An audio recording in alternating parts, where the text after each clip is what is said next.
Coming up on today's edition of Locked On Eagles. Ooh, baby, we're starting back up my favorite series from 2 years ago in 2020, peak pandemic in the offseason.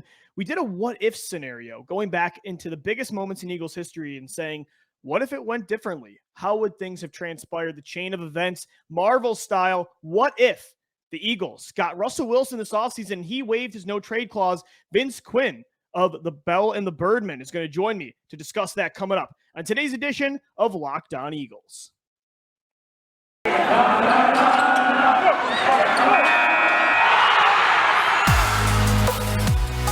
are Locked On Eagles, your daily Philadelphia Eagles podcast. Part of the Locked On Podcast Network, your team every day.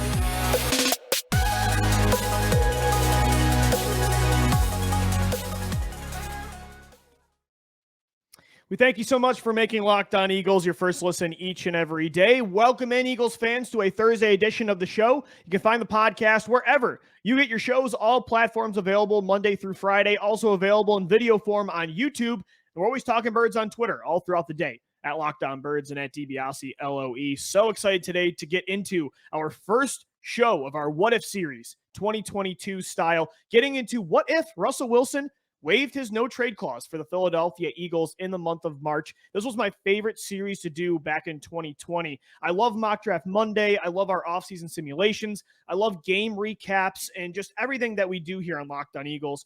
Part of doing 5 shows a week, it's so fun to do that so consistently. Some people think it's a daunting task, but I love creating Eagles content. It's what I would do even if it wasn't my job. And so the What If series, though, supplants all of the series we've done, even a beef history we did a month ago too, taking a look back at the biggest feuds in Eagles history. I like speculation. I love hypotheticals, talking about different scenarios. You guys know I'm a giant nostalgic Eagles fan. Like, nostalgia is one of my biggest, I would say, parts of my DNA as an Eagles fan. As you guys know, I love to reminisce and just think about the what ifs. And so we're going to start that back up. We did this in 2020 during peak pandemic. Everybody's on lockdown. Everybody's at home.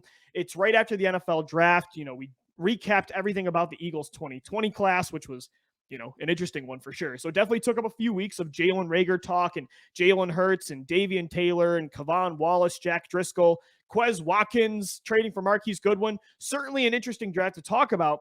But after that, from like May up until the end of July, for 3 months, there was barely anything to talk about. So I started up the What If series, and we really hit on, I didn't want to redo a lot of those topics we did. So like, what if Alshon Jeffrey caught that pass in the fourth quarter of the divisional round 2018 against the New Orleans Saints, right? What if Carson Wentz didn't tear his ACL against the Rams in LA in 2017? What if Wentz didn't get knocked out against Jadeveon Clowney and the Seahawks in 2019?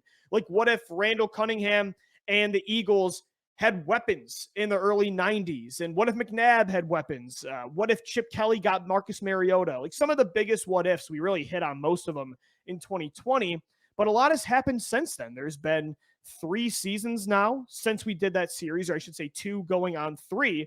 So I've got a brand new list of 5 what ifs that we're going to get into. And today we're going to start with what if the Eagles did land Russell Wilson. Now, we know, looking back, that the Eagles crushed this offseason, right? Absolutely crushed it. When you get Hassan Riddick, Zach Pascal, and Kazir White to start free agency, you're like, okay, that's pretty good. Little disappointed they missed out on Marcus Williams and Allen Robinson and maybe Robert Woods, but we're not going to let that deter us. The draft is coming up. You got 3 first-round picks, and man, is that when things took off for the Eagles to become one of the most hyped teams this offseason. Landing Jordan Davis, moving up for him right in front of the Baltimore Ravens, trading a first-round pick for A.J. Brown to pair with Devontae Smith, stealing Nakobe Dean in the 3rd round, getting also James Bradbury in May, one of the better cornerbacks just 2 years ago in the league in May, landing a good safety in Jaquiski Tart a couple weeks ago. They crushed this offseason. But the Eagles did improvise. Like, this wasn't, to me, a plan A. I think plan A, and if you believe the reports of many very respected Eagles media members, you'll believe the fact that the Eagles were sniffing around, not maybe even just sniffing around, but trying to make offers for veteran star quarterbacks on the open market. Now, I really hope it's not true that they were targeting Deshaun Watson, but that was the rumor, and Deshaun Watson would not waive his no-trade clause. The other guy that they were more in on, and they've been in on him since he came out of Wisconsin in the 2012 NFL draft, was Russell Wilson. The Eagles wanted Russell Wilson this year. Yeah, did they move all those first-round picks this year for A.J. Brown and, again, Jordan Davis and grabbing, extra picks down the road in 2023 and 2024 with that Saints trade to maybe get your next quarterback of the future? Yeah, and did they crush those moves? 100%. But I think plan A was using most of those assets to go get a sure thing franchise quarterback right now in Russell Wilson. Now we know, looking back, that Wilson didn't want to come to Philadelphia. In that contract extension he had with the Seattle Seahawks, there was a no trade clause. So he could pick and choose where he wanted to go. He wanted to go to the Denver Broncos to play with Cortland Sutton, Jerry Jeudy, KJ Hamler, Tim Patrick, Javonte Williams. Can you blame him? The Broncos have been a top 10 defense too consistently the last decade. It makes a lot of sense. But what if he saw the Eagles roster and he said, I want to play for that offensive line. I want to play with Devontae Smith. I still think they can go get me an A.J. Brown or sign me an Allen Robinson with my presence here, helping lure in free agents for years to come, not just this year, but next year. What if he did waive his no trade clause and the Eagles could make a similar deal to Denver, which was 2 first-round picks, 2 second-round picks, a 5th-round selection, Noah Fant, the young, really good tight end, Drew Lock, the former Denver Broncos second-round rookie quarterback, and then I should say as well a defensive tackle. I'm drawing a blank on who exactly it was. But either way, the Denver Broncos gave up a haul. What if the Eagles were willing to give up that kind of package for Russell Wilson? Would we look back at this offseason with the same kind of hype? Would you be more excited about the 2022 season? Would you be less excited? It's a super interesting scenario. What would the Eagles have had to give up? What could they do? Could they still get maybe A.J. Brown or Jordan Davis with another first-round pick if they got Russell Wilson? What would have their flexibility been? What would this offseason look like? I thought Vince Quinn, formerly of Sports Radio 94 WIP, he's now a co-host of Bell and the Birdman with John Barchard, one of my favorite Eagles podcasts outside of Locked On Eagles. What if the Eagles landed Russell Wilson? Vince Quinn, who is a giant fan of Russ, is going to help us dive into that scenario on today's edition of Locked On Eagles. So hold on to your hats. Let's get into some crazy Eagles scenarios right here on Locked On Eagles. But first, a shout out to one of our sponsors of the show. It's Rock Auto. With the ever-increasing numbers of makes and models, it's now impossible for your local chain auto parts store to stock all the parts you need. Why endure often pointless or seemingly intimidating questioning and wait while the person behind the counter orders the parts on their computer, choosing the only brand that their warehouse happens to carry, when you have computers with access to rockauto.com right now at home and in your pocket? Save time and money with Rock Auto. Don't spend 30, 50, even 100% more for the same parts from a chain store or a car dealership when Rock Auto's prices are reliably low for every customer. They have everything you need: brake parts, tail lamps, motor oil, and even new carpet. Go explore their easy-to-use website today. And when you do, make sure you write down Locked On in their How Did You Hear About Us box so they know that we sent you. Amazing selection, reliably low prices, all the parts your car will ever need. Visit rockauto.com today. All right, everybody, welcome back into this Thursday edition of Locked On Eagles. Really excited now for my next guest, formerly of Sports Radio 94 WIP. He's now a co-host with John Barchard on the the Bell and the Birdman. It's Vince Quinn to help me out with our first What If series of LOE. What's going on, Vince? I thought you were perfect for today's show, man. That as an insult and more as a compliment. Oh no, it's just a sign that all my yelling and raving over the past 6 months got through to somebody. It didn't get through to the front office, but it got through to somebody. So I'm happy to talk about it. I think it kind of did if we think that the rumors were true and they did try to talk to some other quarterbacks this offseason. We're going to get into today, what if Russell Wilson was willing to waive his no-trade clause for the Philadelphia Eagles in March? But Vince, real quick, before we get into that, how are you feeling overall about, that not happening and everything else that happened this offseason was pretty exciting afterwards, even though they didn't land a quarterback maybe they were pursuing? How are you feeling about the hype of this offseason, even after maybe Miles Sanders yesterday tried to pull his best Vince Young impersonation? Well, yeah, you know what? I got no problem with pulling the Vince Young. Go for it, man. Let me say it. I think the Eagles are an all-star team. That's what they look like, right? Can't this team win at minimum 10 games, 11 games, 12 games? Like, the division stinks. Their schedules, there's some tough games, but it's not like overwhelming how hard the schedule is. Yeah, they can win a lot. So I like the mentality from the team and Miles. honestly, the moves they made, given that they didn't get Russ, it worked out pretty well. I think some of those things could work in the Russ universe. We can talk about that. But, I think it worked out just fine for him. Yeah, and again, we kind of talked about it on yesterday's show. I mean, you look at the dream team, Vince. It wasn't even close to the same makeup of this team. Like, these are all players young in their prime. I feel like it's justified swagger. You just, you get nervous with Eagles off seasons when there's nicknames being given out. I think Michael Vick even called the 2012 roster the Redeem Team, and you had the DNA trio with Jackson Aguilar and Alshon in 2019. You just get a little nervous, right? I don't know. It's just that's built into my DNA as an Eagles fan, right? Like Howie Roseman, the quarterback factory. I just stop labeling things. You know what I mean? Yeah, no, it happens all the time, and people bug out. I actually found out there was a team in the 70s for the Eagles. I think it was 74, just before Vermeil joined. They were called the Mutts, and there's a whole back. Never heard of that. yeah, I can tell you about it some other time. It was a really funny thing where the team was really bad, and the coach insulted them basically, and said they didn't have any dogs on the team. So a very Sixers thing, if you will, that comment. But yeah, they got called the Mutts for a year. So yeah, nicknames, like it's in the psyche, but I don't mind it. Give them, like, when it fits, go for it. Miles is feeling it. He said it. Why not? Yeah, I think a big year coming for Miles Sanders, and also Vince too. It's kind of hard to have this team of a letdown when your own head coach is picking fights with Giants fans. You know what I mean? I mean, I hope that story is true about Nick Sirianni picking fights with Giants fans on a tennis court. That just seems so on brand for an Italian Western New Yorker. Trust me, I'm one of them.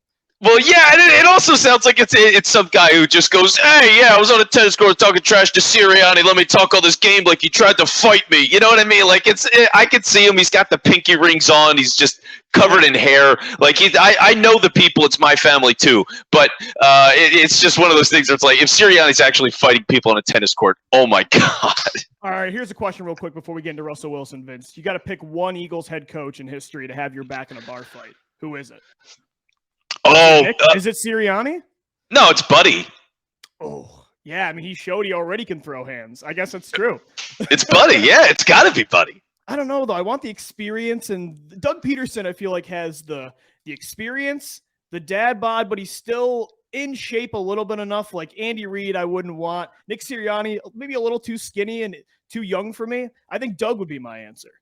Yeah, Doug's a good answer. If he could go into assistance, I'd go Juan Castillo because he headbutted a guy with when he didn't have a helmet on and the other guy did, so he's bleeding from the head. Like, yeah, I could see Juan Castillo would be good in a fight. But yeah, I'm going Buddy. I'm going Kelly Green. I'm from 1974. That's when I was born, and I'm a Buddy guy now. Like, that's who I've become. I feel you. Let's go into our series that we're starting this week.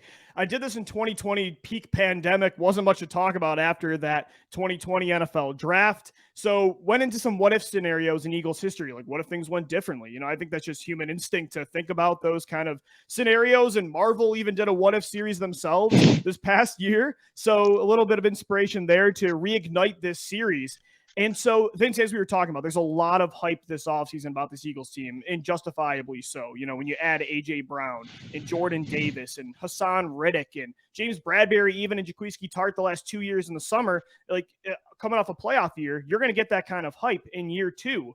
But I do wonder would there be more or less hype if they use those picks differently? Instead of using those picks to get A.J. Brown and to get Jordan Davis and using a second to get Cam Jurgens and to move down with the Saints and collect future picks in the next two drafts. And instead, let's say they did a similar package with the Denver Broncos, or the Denver Broncos did with the Seattle Seahawks, to land Russell Wilson. Let's just say Russell Wilson would have waived his no trade clause. Vince, are you feeling more hyped or less about using all those assets in a quarterback rather than a combination of all the talent they did this offseason? I would be. You're a Russ guy, man. So. Well, yeah, I would be so annoying if they got Russ. Are you kidding me? I would have been yelling about that every single day, all day, making the biggest stink. I'd already have his jersey. Like, I would not shut up. I just wouldn't, because he's one of the best quarterbacks in the league. The offenses have been terrible. They've changed coordinators like crazy. He's never had a line in his life. This would be the best line he's had by a million miles. Like, it's a real team for him. He's an idiot for not coming here, but I'll put that on him. So now he's dead to me. But in a universe where he was here and playing for the Eagles, yeah, man, I would have been so pumped for that. And I think the fans would have been, Honestly, slightly more excited than they are for this current team. Because the thing is, a lot of people like Jalen Hurts, and I like Jalen Hurts. I love the guy. It's just a player. I have no idea. I don't know if he's going to be great. He works hard, so he's going to get the most out of himself, whatever it is. It just isn't good enough. But when you're just telling everybody, your casual fan, you're going, listen, they just got one of the 5 to 7 best quarterbacks in the NFL, and he's playing for this team right now.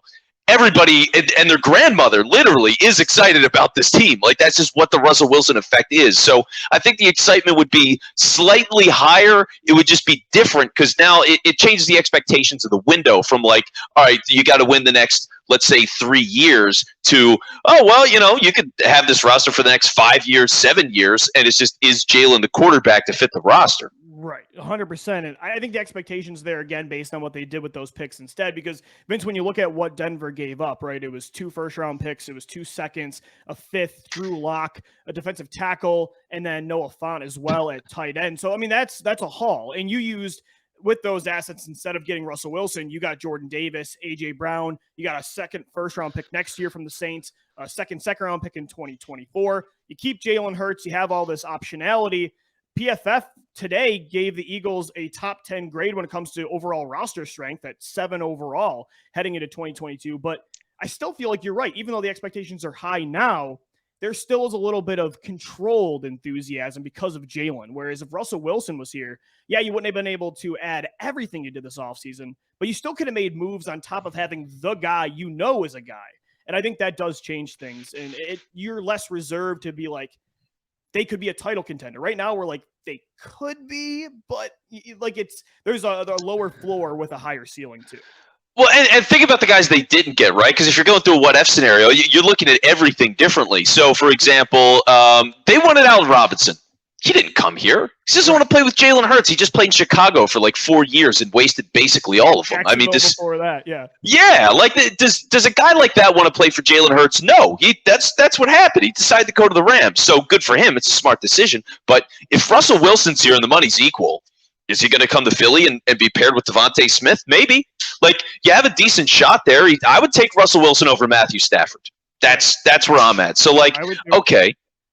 Right, so it's so if you're looking at it's AJ and Devontae and Jalen, sure, but you could have had Allen Robinson maybe, and his contract, what he signed, the way the market moved after he got signed, because that's when Devontae Adams, Tyreek Hill, all those things go that move the market like $10 million. You would have had Allen Robinson for like $15 a year, so you could make it work contractually. Is Hassan Reddick here? I don't know about that. Maybe not. Obviously, Jordan Davis isn't here. But if I'm looking at this team generally, and this is the biggest sticking point for me, and I think would convince people a little bit more that this scenario is just as good as the current one, if not better. Nakobe Dean could still easily be on the team. He's a 3rd-round pick, right? That's right. So Nakobe Dean in the 3rd round. You've got Russell Wilson. You've got Allen Robinson. You still have Dallas Goedert. You can still get Jaquiski Tart. I don't know. I mean, Vince, you probably still could get Hassan Reddick. And you talk about too, like, yes, you couldn't get everything you got this offseason. So you might move, like in that trade, Denver moved 2 first-round picks. The Eagles had 3. You could have still used one of those first to get Jordan Davis or A.J. Brown. You weren't going to be able to get both, but Russell Wilson and A.J. Brown over Jordan Davis and A.J. Brown and all those future picks, I'm taking Russ. Before we dive into this fascinating scenario about what if Russell Wilson was with the Eagles in 2022 with Vince Quinn, want to give another shout out to one of our sponsors. It's the official sportsbook of the Locked On Podcast Network. It's BetOnline at betonline.net. They're your number one source for all your betting needs and sports information. Find all the latest developments, league reviews, and news, including the MLB, which is going on right now. You've got NBA futures you got to bet on. Where's Kevin Durant going to land? He requested a trade today from the Brooklyn Nets. The Phoenix Suns are the betting favorite. You got the Miami Heat in there too. Could he make a LeBron-like return to the Oklahoma City Thunder? Bet on NBA futures. Where are these free agents going to land? Everything, UFC, boxing, right to your favorite Vegas casino games. BetOnline is your continued source for all your sporting wagering information, including live betting, esports, and scores. BetOnline.net. Head over to the website today to learn more about the trends and action. Use your mobile device, or you can head over on the computer, because BetOnline, it's where the game starts. Yeah, and that's the thing. It's like if you look at this team with this offensive line, you're bringing Jason Kelsey back. It's his last year, most likely. Okay, well, you're going in right now.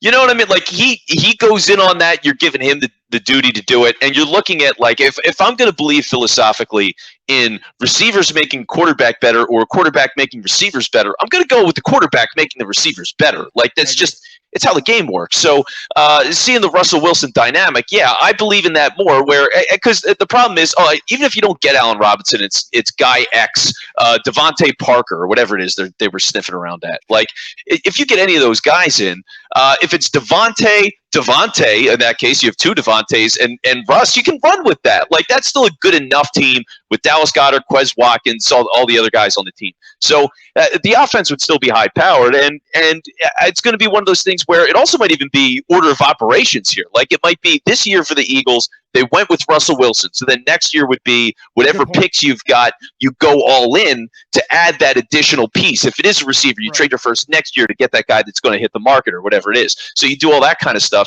And for the Eagles, it might be next year. That's what they do to get another quarterback if somebody's available, like Lamar Jackson, for example, because that's been a weird situation. Don't tease me, man. I'm going to tease you, okay?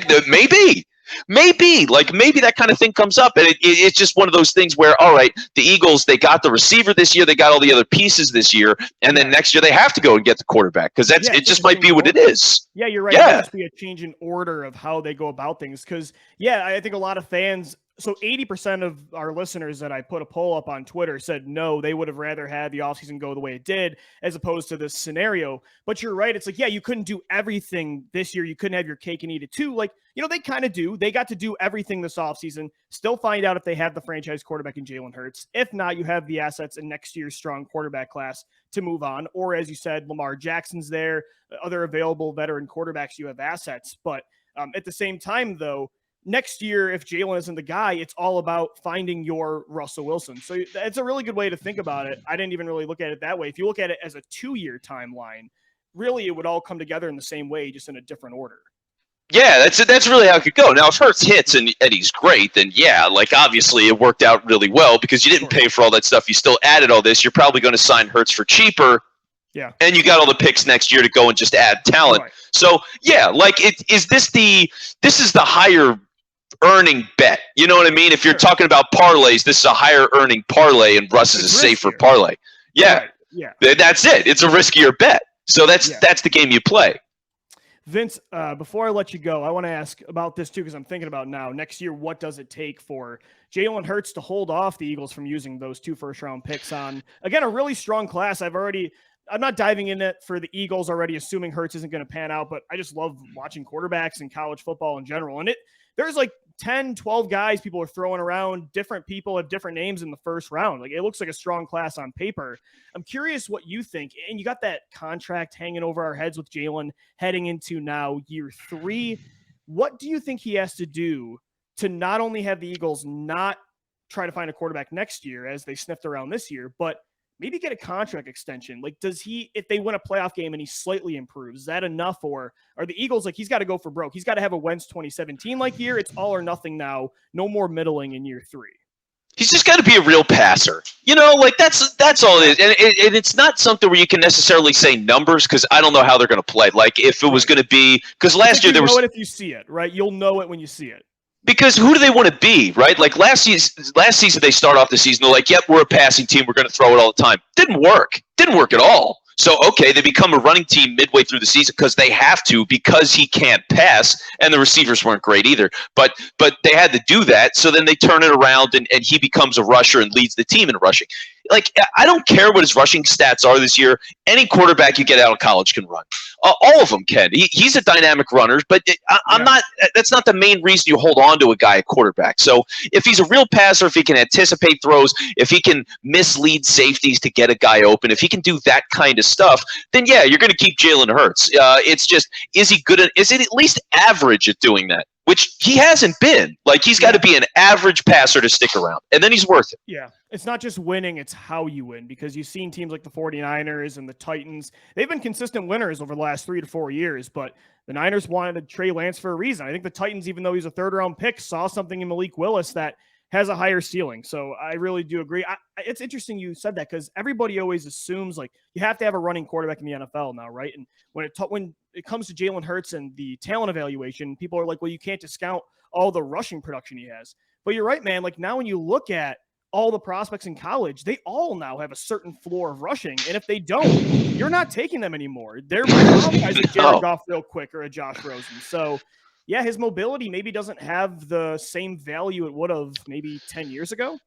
Oh, yeah. I mean, 10 years ago, it was like, oh, my God, this guy runs. Like, that was a knock on RG3. And then you look back and you're like, you guys are idiots. You know what I mean? Like, RG3 was amazing. He won Rookie of the Year, and Dan Snyder ruined him like he ruins everything. But when you look at where the rest of the league is, everybody moves. I mean, even for some degree, Joe Burrow can move a little bit. You know what I mean? So it's like him, it's Herbert, all these young guys that have that ability to scramble, and they're crazy good arm talents. It's unbelievable. So, yeah, Hurts' legs are nice, but, like, what are they really worth, honestly? No, it's a huge asset to have, and you want, because of how good of a runner he is, you want him to hit that ceiling as a passer. But, yeah, if he doesn't, you're right, running is definitely not enough. It's interesting stuff, man. We're going to find out what happens this year. It's a lot of pressure on Jalen Hurts, as you could see, a lot of pressure and a lot of hype this offseason. But Vince Quinn joining me on the show today to dive into our first what-if series of the 2022 offseason. What if the Eagles got Russell Wilson and he decided to waive his no-trade clause? Vince was the perfect guest. And, man, we appreciate you joining us on the show today. Let's make sure everyone knows where to find you on Twitter at It's Vince Quinn, correct? Well, yeah, that's you can find me at It's Vince Quinn on Twitter. More importantly, find Bell and the Birdman, please. Right. So Bell and the Birdman. To listen to when I'm not recording one myself, baby. There we go. Vince Quinn, they're my guys. So, yeah, check us out, Apple, Spotify, wherever you get your podcasts. Again, Bell and the Birdman. Thanks, Vince. Appreciate it for coming on. Yeah, you got it.